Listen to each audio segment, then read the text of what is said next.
Hay muchas personas que creen en un dicho que dice, todos los caminos llevan a Dios.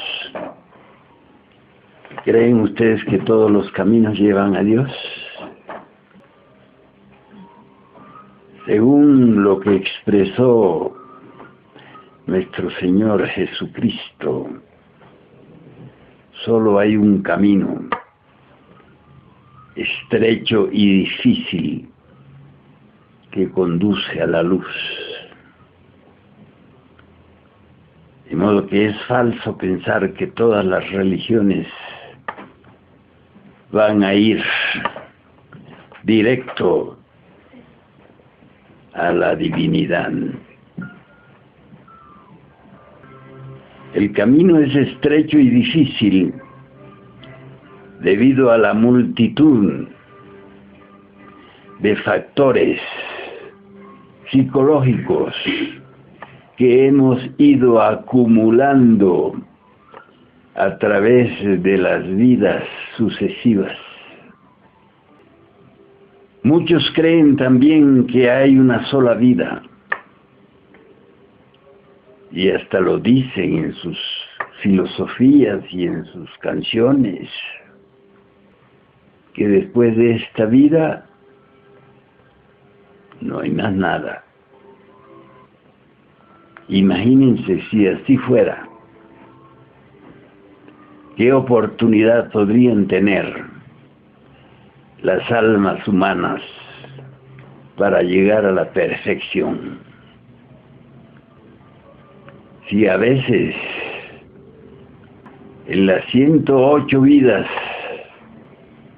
que la divinidad les asigna a las almas no llegan, unos no llegan ni a poquito, otros no llegan a nada, cumplen su ciclo y se van por las vías de la involución hacia las zonas sumergidas del planeta. En las zonas sumergidas, todo eso que se llama el ego pluralizado va a fundirse con las capas minerales del planeta para darle consistencia. Porque sabrán ustedes que en el campo de las transformaciones materiales nada se pierde. La naturaleza utiliza todo de nuevo. Es claro, aquellos seres que entraron a las zonas sumergidas del planeta ya no vuelven como seres humanos, pero pueden enriquecer las capas tectónicas del mundo sumergido. Hay muchos otros egos que le tienen tanto apego a la vida que vuelven a la vida, pero vuelven como criaturas repugnantes. Por eso hay tantas criaturas repugnantes viviendo en el conglomerado de la fauna. Todos esos animales que tienen belleza y fuerza vienen de la evolución de la esencia. Y todos esos animales repugnantes que a nadie le gusta que los llamen con ese nombre, esos ya vienen de la involución, no de la evolución. natural de las criaturas. Les hablo todo esto para que ustedes comprendan la propia situación de cada uno, para que cada uno sepa a qué atenerse en el campo de las involuciones y de las evoluciones naturales. Normalmente el proceso evolutivo lleva a los seres humanos hasta el pie de la montaña y ahí se detienen, porque no saben cómo ascender la montaña. Hay un proceso esotérico que se llama la ascensión. Esa ascensión comienza cuando llegamos al pie de la montaña y sabemos cómo escalar la montaña. Para escalar la montaña tenemos que abandonar todos los hábitos y costumbres de la vida común y corriente. Todos los hábitos y costumbres de la vida común y corriente deben caer muertos al pie de la montaña de la ascensión. De modo que la sabiduría divina dice que debemos conocernos. Si no nos conocemos, no podremos saber qué es lo que tenemos que eliminar de nosotros mismos. De modo que el proceso de la ascensión es también el proceso de la resurrección y muerte. Solo los muertos pueden resucitar. Los vivos no pueden resucitar. Aquellos que no han muerto en sí mismos, aquellos que no han cortado todas las conexiones con la vida común y corriente, no podrán resucitar. De modo que deben ustedes entender que para poder resucitar hay que estar bien muertos. El sabio Francisco de Asís dijo en su oración magistral que solo muriendo podemos llegar a la eternidad. Pero le faltó una palabra, una frase: muriendo en sí mismos. De modo que muchas personas que tomaron esa frase del gran Francisco de Asís, tomaron la creencia de que cuando se mueren se van al cielo, a la eternidad. Pero Jesucristo fue más claro: solo naciendo de nuevo, solo naciendo de agua y de espíritu, podemos entrar al reino de los cielos. El reino de los cielos está integrado por muchas zonas y regiones. Cada una de esas zonas y regiones tiene su propia calidad, su propia categoría. Hay zonas donde viven seres angélicos. Hay zonas donde viven los arcángeles. Más allá todavía están los querubines, los serafines, las potestades, las virtudes, los tronos, todas esas criaturas divinas viven en regiones diferentes, de acuerdo a su nivel de ser. De modo que el nivel de ser es lo que determina la región donde viven aquellos que llegaron a morir en sí mismos. Un ser humano tiene que eliminar todos los factores que lo conectan con la vida común y corriente para alcanzar el estado del ángel, el nivel del ángel. Pero el ángel tiene que eliminar todas las conexiones que tiene con la vida angélica para poder alcanzar el nivel de los arcángeles.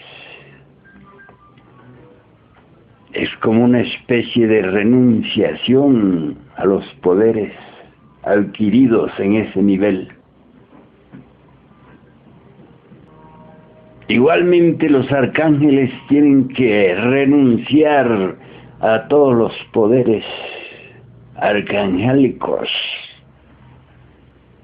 para entrar al nivel de los serafines. Pero lo que ustedes deben entender y llevar a la práctica es la necesidad de eliminar todo lo que nos hace humanos. Los seres humanos se creen muy especiales, están llenos de orgullo cuando se ponen sus lindas ropas, cuando se ponen sus lindos adornos corporales. Mucho orgullo sienten cuando suben a su automóvil último modelo. No creen en nadie. De modo que todas esas tendencias de los seres humanos a creer en sí mismo como si fuera tecnología de punta, todo eso tienen que eliminarlo a base de comprensión, a base de estudio. Por eso es que el camino resulta tan estrecho y tan difícil. Hay que estudiar mucho al respecto de sí mismos para dejar de ser ignorantes. La expresión de la ignorancia es la expresión del ego, del mí mismo, del sí mismo. De modo que todos esos conceptos que tenemos al respecto de nosotros mismos deben caer muertos cuando llegamos al pie de la montaña. Ahí tenemos que convertirnos en otro tipo de criatura. Ahí tenemos que desarrollar otro nivel de ser. Ahí tenemos que alcanzar la pureza,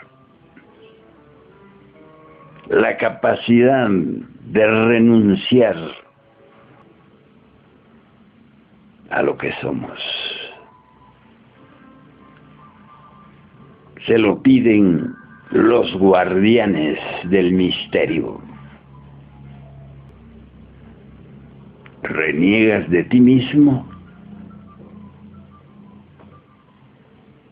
¿Puedes tomar tu cruz y seguir? Y ahí no puede estar con que no me lo pueden dejar para la otra vida, o por más tardecito, es que todavía tengo que no sé cuántos. Ahí es sí o no. Muchos estudiantes gnósticos llegan al pie de la montaña y de ahí se devuelven. Regresan a la vida común y corriente. Regresan a cuidar sus bienes materiales y abandonan el camino que conduce a la luz. Una de las cosas más difíciles para los seres humanos es renunciar a lo que tienen, a lo que creen que son.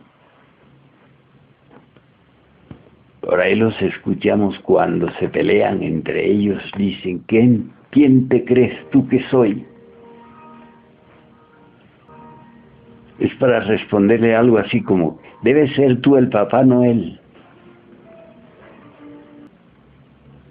De modo que el proceso de morir es lento, doloroso. Necesitamos pues negarnos a sí mismos. Pero en la vida común y corriente la gente se reafirma a sí misma.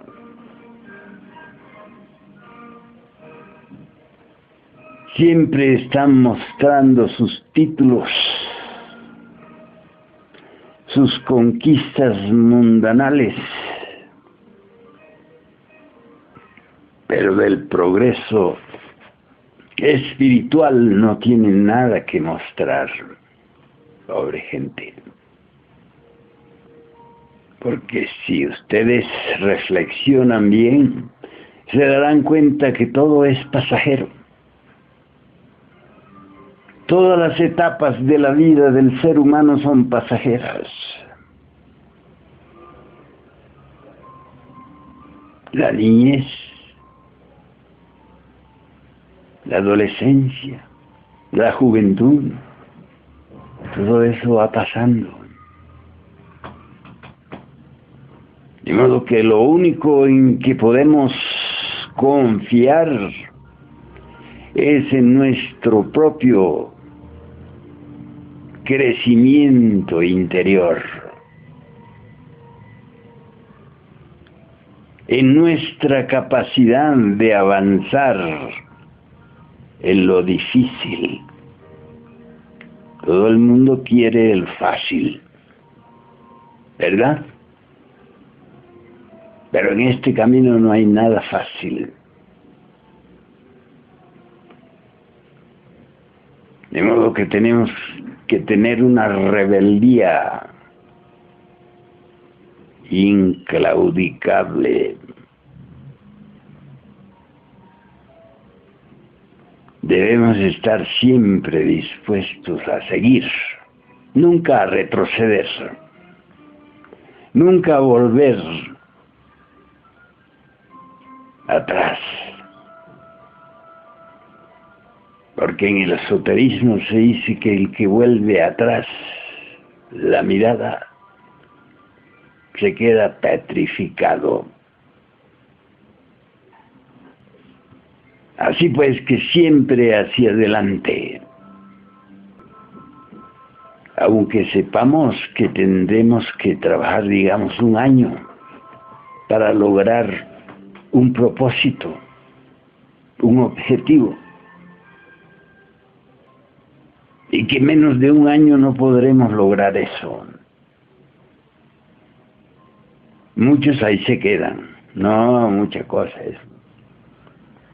1 año para lograr tal o cual virtud.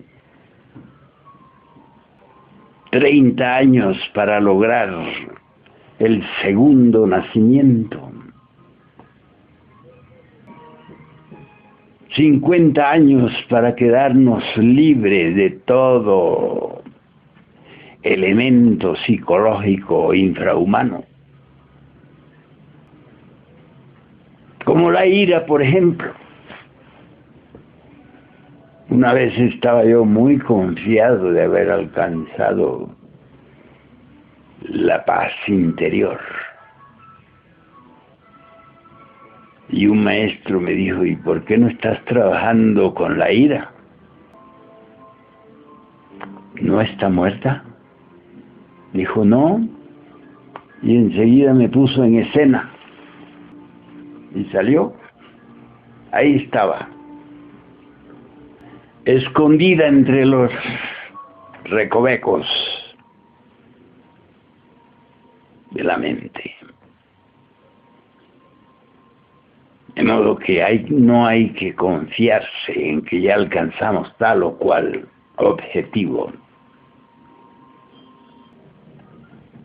De modo que las cosas ordinarias, las cosas comunes y corrientes, a veces parece que ya no nos importan un comino,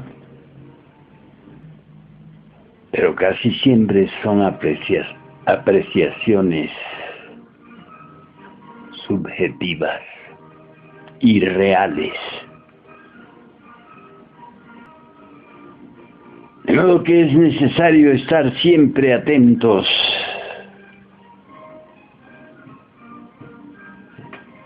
y pedir el auxilio divino.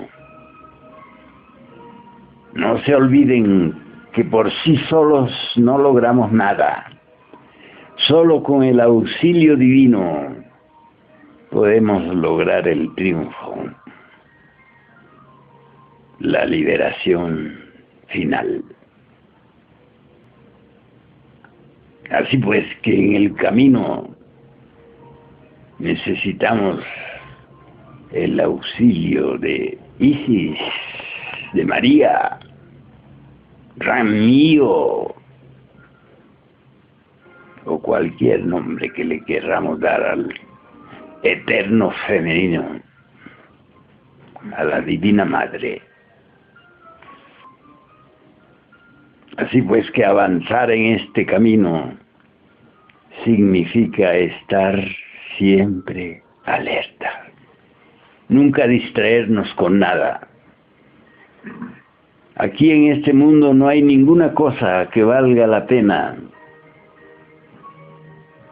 que valga la distracción del alma. No hay nada. Los placeres, los gustos, los disgustos, todas esas son cosas demasiado pasajeras como para darles nuestra energía y nuestra atención. Que algo no salió como queríamos, bueno, será esa la voluntad del Padre que está en secreto. A veces el Padre no nos da lo que queremos porque nos va a hacer daño. Así como las madres no les dan a sus niñitos todo lo que quieren, porque se van a hacer daño a sí mismos. Así es que cuando pedimos al Padre y no nos concede, no debemos por eso decepcionarnos, sino porque no nos conviene. Así pues que el estado de alerta debe ser constante, no distraernos nunca, para seguir avanzando. Las distracciones nos retrasan, nos estancan. Hay distracciones que pueden durar hasta 10 años de retraso. De modo que el estado de alerta es nuestro escudo, porque en el estado de alerta se rompen todas las cosas ilusorias de este mundo. Así es que en las mitologías antiguas siempre aparecía el héroe con su escudo y con su espada. Y no era para divertirse, sino para avanzar. Si quieren formular algunas preguntas, por favor, les escucho.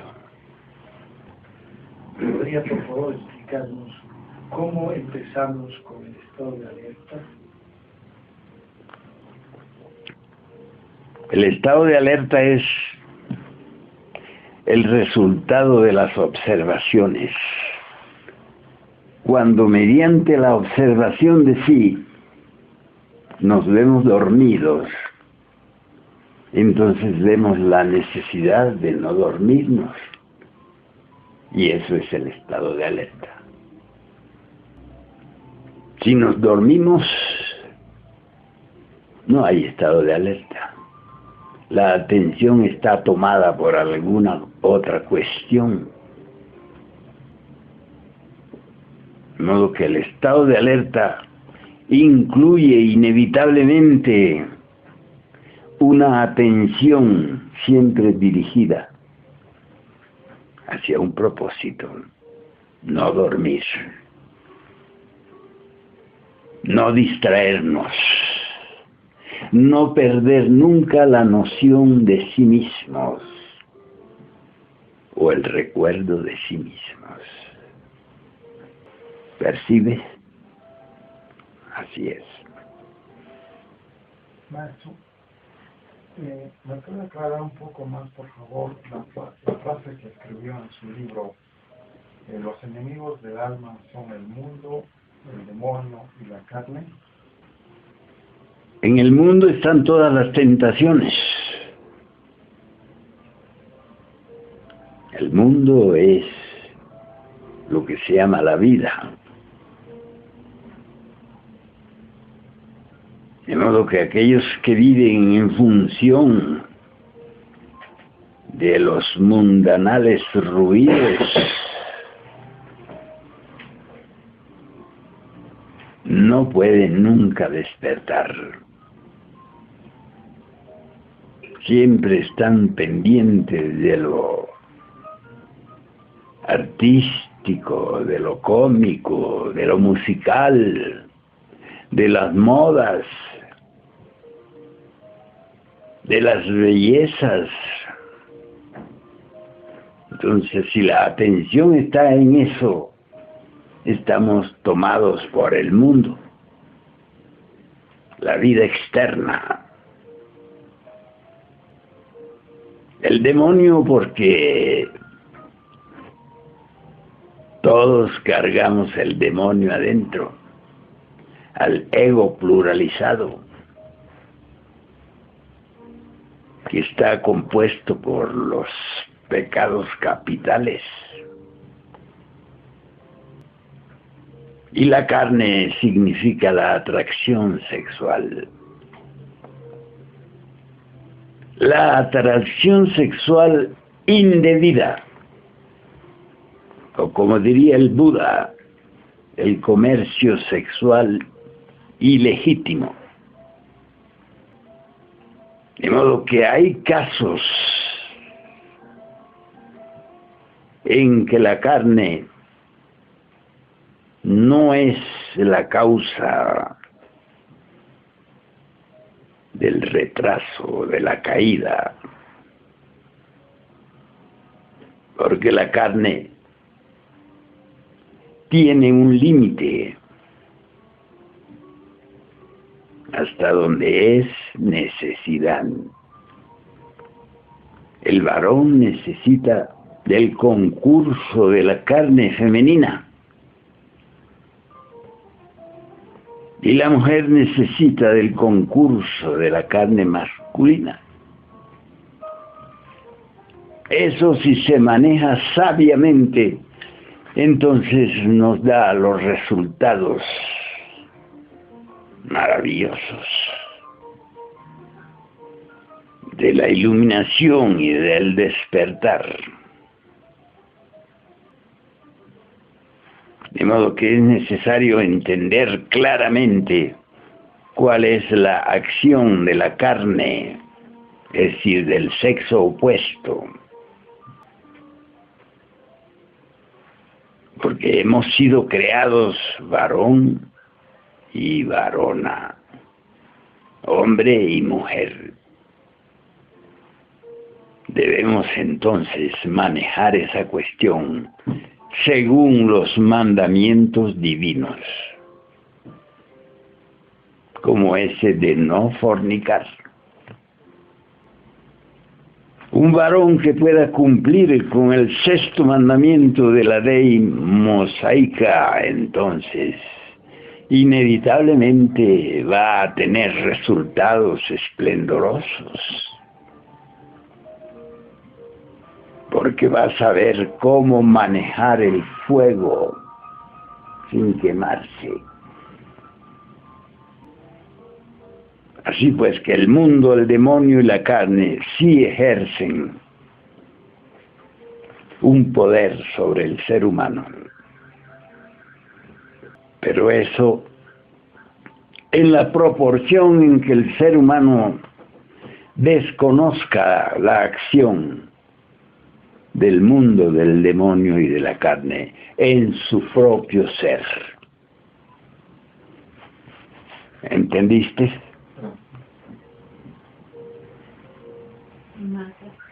¿Qué sucede cuando el hombre no es secular, pero no elimina sus defectos?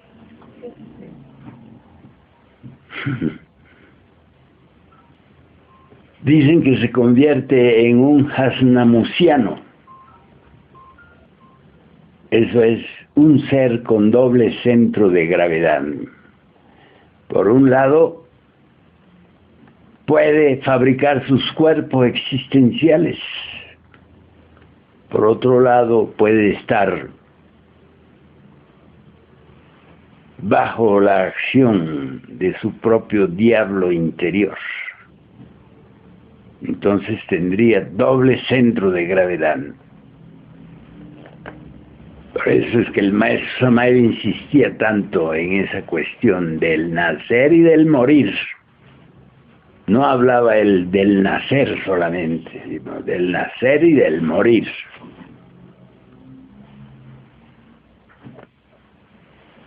Así es que cuando hemos muerto y hemos nacido de nuevo, ya somos otro tipo de personas, otro tipo de individuos. Así es que es necesario manejar conscientemente eso que se llama la carne, la atracción sexual de lo femenino a lo masculino y viceversa. ¿Has entendido? ¿Has entendido? Maestro, ¿qué opinión le merece acerca de lo que últimamente, según la prensa, se ha descubierto un nuevo signo zodiacal? Los medios de comunicación del planeta Tierra tienen programaciones establecidas y tienen que llenarlas, porque si no sus canales de transmisión y sus periódicos se quedarían sin continuidad. De modo que siempre están desenterrando sus historias de Jesucristo, de los planetas, de esto y de aquello, de Nostradamus. Para mí eso no me merece ninguna importancia. Son medios de comunicación que venden según lo que publican. Si no, se mueren, se aparecen. Así es que andan siempre detrás de todo lo que sea sensacionalismo. Muchas gracias por escucharme. seguiremos siempre estudiando los días martes. No se olviden que ya viene el año nuevo de Acuario y debemos festejarlo aquí en nuestro centro de estudios. Así pues que el próximo viernes comienza el nuevo año de Acuario. Tenemos que celebrarlo. Muchas gracias.